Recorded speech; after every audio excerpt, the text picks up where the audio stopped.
Hey everyone, I'm Chris. Today we're going to be talking about the new Warsaw Pact coming out soon for World War III Team Yankee. The book contains the East Germans, the Poles, and best of all, the Czechoslovakians. Wayne, why don't you give us a quick heads up on everything we can expect to find in there? Oh well, the first off, it's an amalgamation of the Polish People's Army book, the Czech People's Army book, and the Volks Army book. So it's got all the content you found in those three booklets and books. Plus, we've added new formations, new units. We've added also added things that maybe came out later with World War III Soviet that weren't available when we made those other books, and now we've included them in this book. Yeah. Phil, you wrote the original Volks Army book. Why don't you take us through the East Germans in a bit more detail? Well, the East Germans are much the same, but quite different. They've got two new tanks. The really new one is a T-72B. So this is a T-72 with the Super Dolly Parton armour, along with explosive reactive armour to protect it against heat weapons like infantry anti-tank weapons and so forth.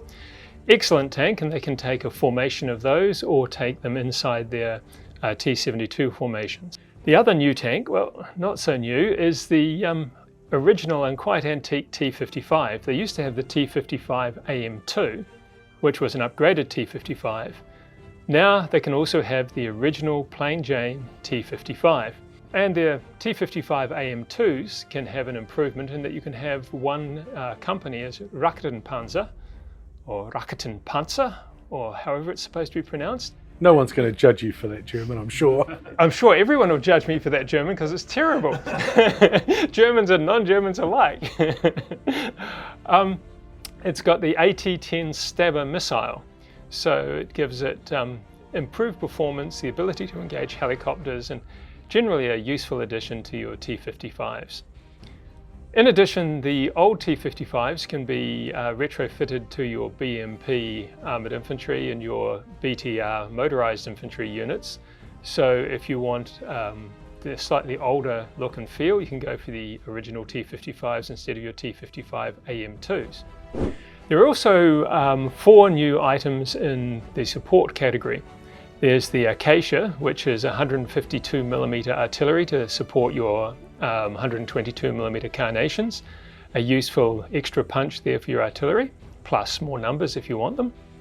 There's the RM-70, the Czech rocket launcher, which the East Germans also had to back up or replace your Hales. Then there's the Su-22 Fitter as their aircraft of their own, so they don't have to rely on Soviet air support anymore.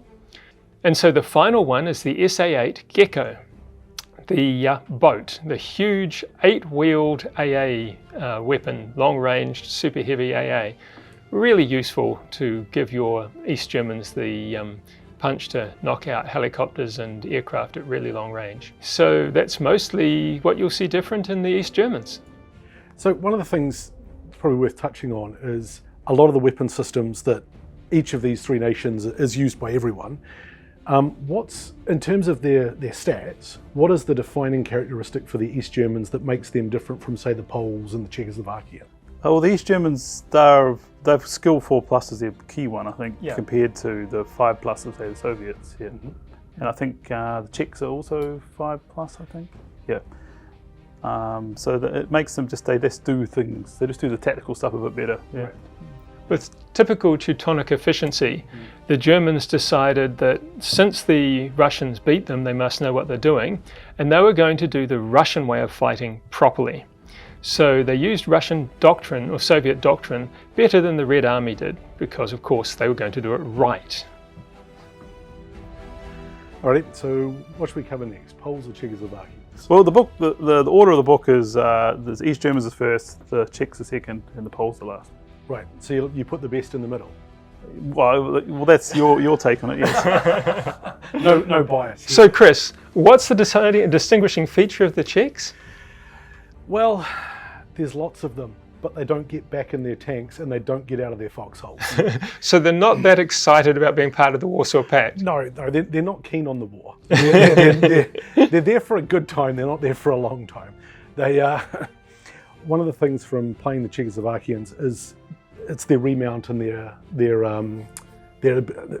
unpinning on a 5+. Those are things that define it. But the positive side of that is you get more. So where the East Germans and the Polish might have a company of 9 tanks, the Czechoslovakians are rocking full-strength companies of 10 just because they're that much cheaper. And you want to keep your formation commander nearby at all times for re-rolls and... Yes, you definitely want to cluster around him a little bit.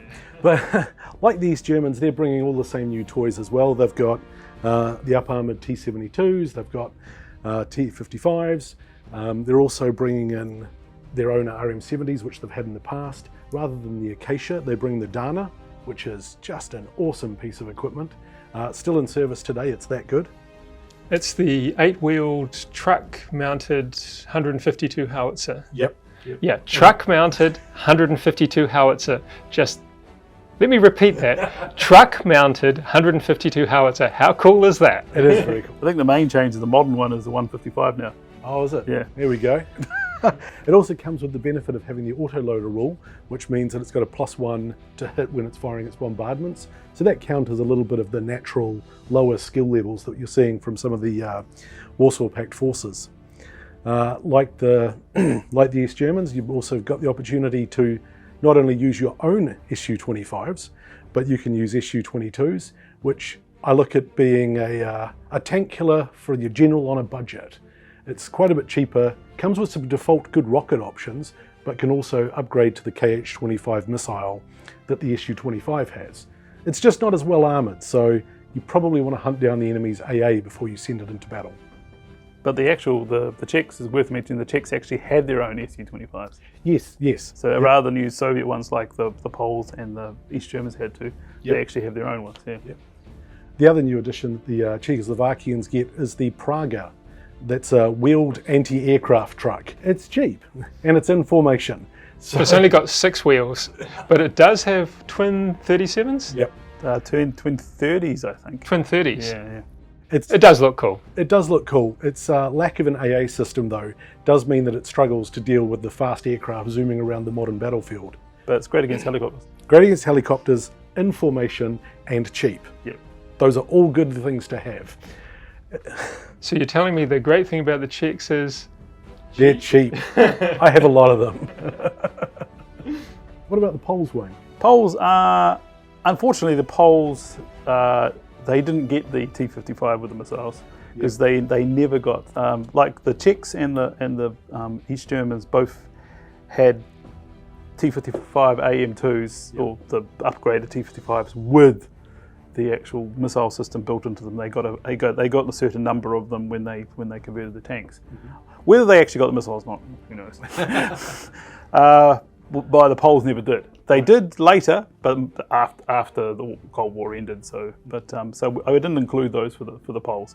But they do get all the other things. So they've got the they also use a lot of the Czech equipment. So they've got the OT-64s, which you didn't mention actually, the wheeled APCs, which are a unique sort of an alternative to the BTR-60. Yep. They also get the new aircraft, the Su-22. They get the T-55 plain vanilla T-55s. They also get the T-72Bs. So you've got the up-armoured missile firing T-72 variant. So the later, because the one we called it, they had T-72M is the standard export one. Yep. So the T-55, we included it basically as just a bit of a boost for these armies. We were going to give it to the Soviets anyway, so you'll see that in the future. Well, there's actually, you can field them from this book, the Soviet versions. You mean the T-72? T-72B. Yeah. Sorry, you said T-55, I think. Oh, did I? Okay, sorry. Yeah. Yeah, so we've included them for all 3 nations as well as allowing the Soviets to take them, which is kind of cool. So that gives you a bit more of a well-armoured main battle tank. So yeah, pretty cool with the ERA armor protecting you from all the heat missiles and things like that. So because the way that the stats work out is they also have an armor boost. In addition to having ERA, these T-72s have a higher level of armor than the normal T-72s. Yeah, because the normal T-72s, the T-72Ms have less armor than a normal T-72, Right, so which is 15. Yeah, I think it's 15. 15, yep. The normal one has 16, which is a T-72A for the technical term for it. And the T-72Bs have more armour anyway, then they have ERA on top of that. Yeah. Yep. Yeah. The Super Dolly Parton with even bigger bustles on the front of the turret. So I mean, there'd be a cool model coming up that'll be a sprue with that comes with your comes with your T-72 kit that's got a sprue with a turret and the extra ERA bits to stick on the hull. At the front of the hull and the turret. Yeah. Looks cool. Yeah. What other things do I say about the poles, really? They got basically most of the things that Chris and Phil have talked about, except the missile for T-55s. That's the only thing they miss out on. The poles are pretty cool because they have reasonably good aggressive morale. So that means they're keeping the fight a bit longer. They're kind of a bit tough. Yeah.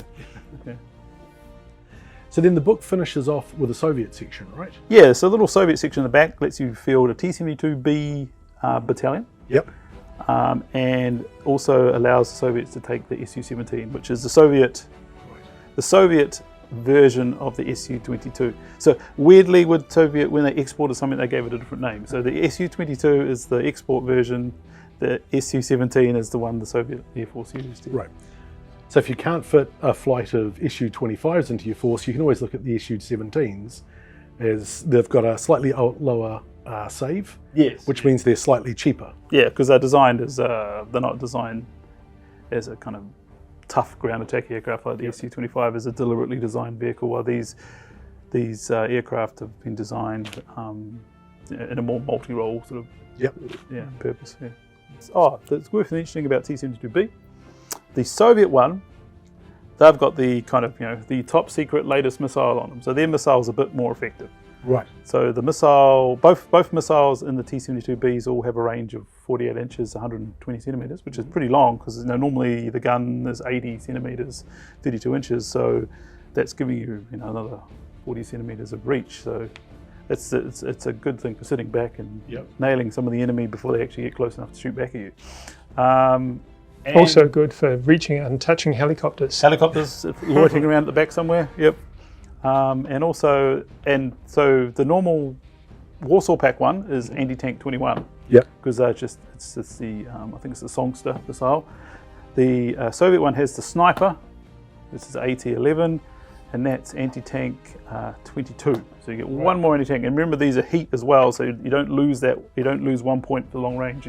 Yeah. Because they're heat, but it does get affected by things like ERA, but ERA protects you against 16. It gives you an armour of 16 versus heat weapons. So good for stopping Carl Gustavs and that sort of thing. Yeah, it's great for that close range anti-tank stuff. That sort of thing. Yeah. If our enthusiasm has come across, and hopefully it has, we're all pretty excited about this book. Now we've made it easier than you might expect to also get into these new armies with a pair of new army deals, both of which are jam-packed, full of stuff to help you start building an army, whether it's a Soviet army or one of the new Warsaw Pact allies. They are a great place to go and have a look. I thoroughly recommend them, having helped design what goes inside them. Keep an eye on the YouTube channel. Ryan is going to be unboxing both of these army deals soon, so you better check out all of the contents of them there. All right, I hope you're as excited about this as we are. Thanks for joining us, and we'll see you next time. Yeah. Bye.